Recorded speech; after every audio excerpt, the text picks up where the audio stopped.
বছর কাটল, কেউ কথা রাখেনি।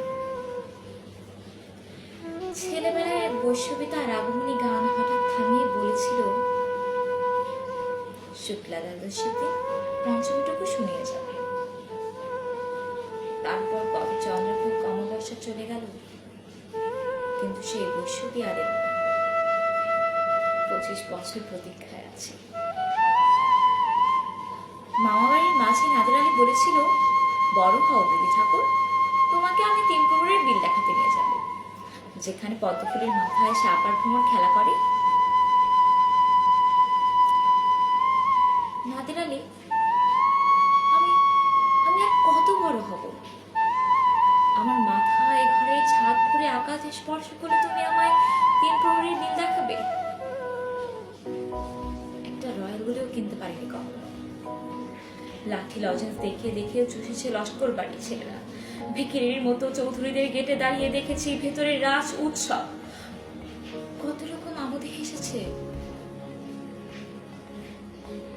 আমার দিকে ফিরেও তাকায়নি।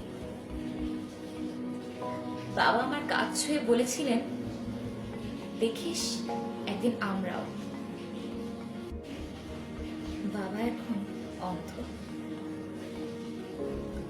আমাদের দেখা হয়নি কিছুই। সেই রয়্যাল বুলি, সেই লাঠি লজন, সেই রাজ উৎসব আমায় কেউ ফিরিয়ে দেবে না।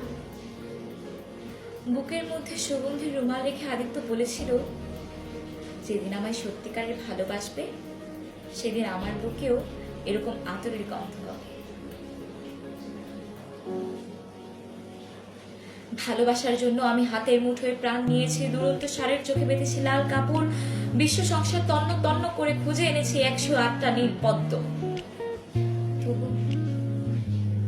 তবু কথা রাখিনি আদিত্য।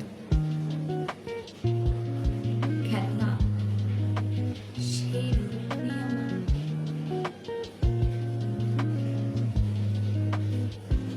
33 বছর কাটল, কেউ কথা রাখেনি, কেউ কথা রাখে না,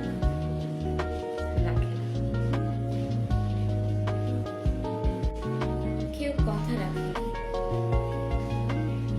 33 বছর কাটল, কেউ কথা রাখেনি।